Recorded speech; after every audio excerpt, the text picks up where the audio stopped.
Diwani ya Kimbunga, shairi la punda. Hebu ndio tusikilize mkasa wa punda na makeke yake asiye na shukrani.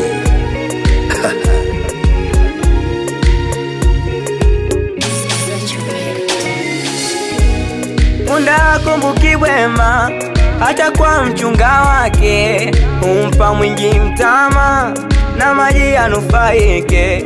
Katuwai salama, shukura zake mateke. Ndiyo tabia ya punda, kurusha mateke. Kuchunga akikushinda, mwache aende zake.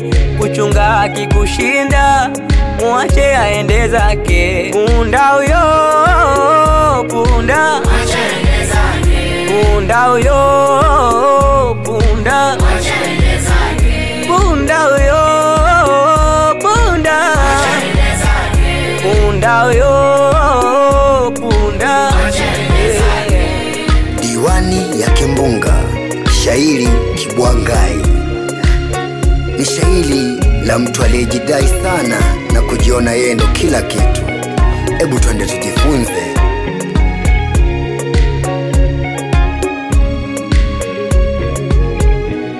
Kibwanga ilipona, ni mtu kakamilia, akaanza kujivuna na dharau kuzidia, wala kujali tena wenzake walomwambia. Akaisia winyani, umbo lile litadumu.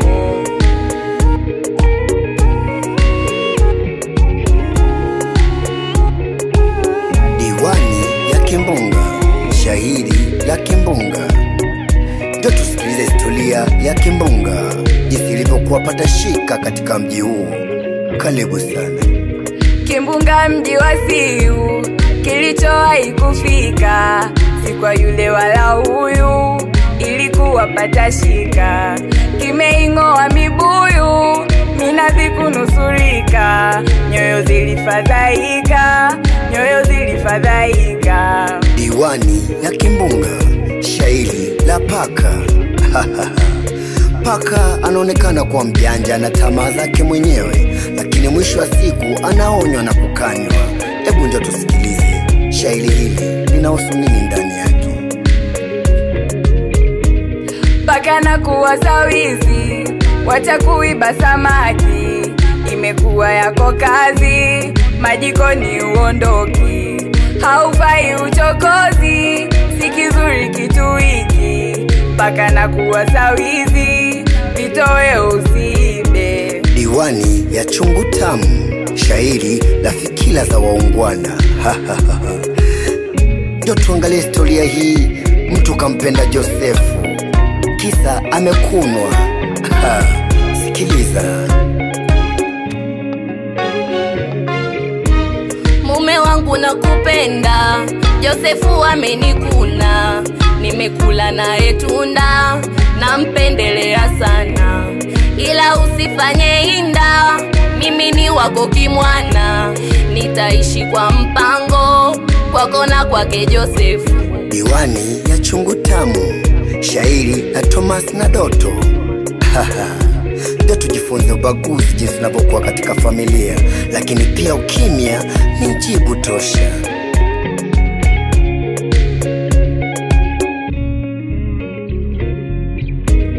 Kwa hiyo mama alia, mzee afoka kukemea. Kwa nini usiochukua, mweupe ujajonea? Wakasema, Tomasi kimya kainama.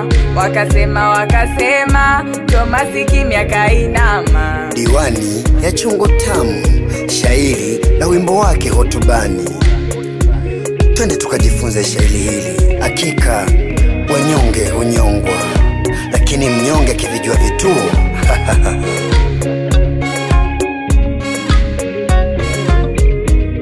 Punda na yule ngamia wanajua vumilia, hata njaa ya siku 100, lakini siku kiwadia, vituo watavijua, vituo watavijua, vituo watavijua, vituo watavijua.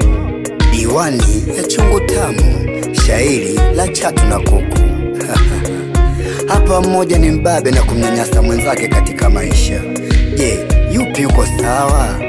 Aha, twende tukasikilize.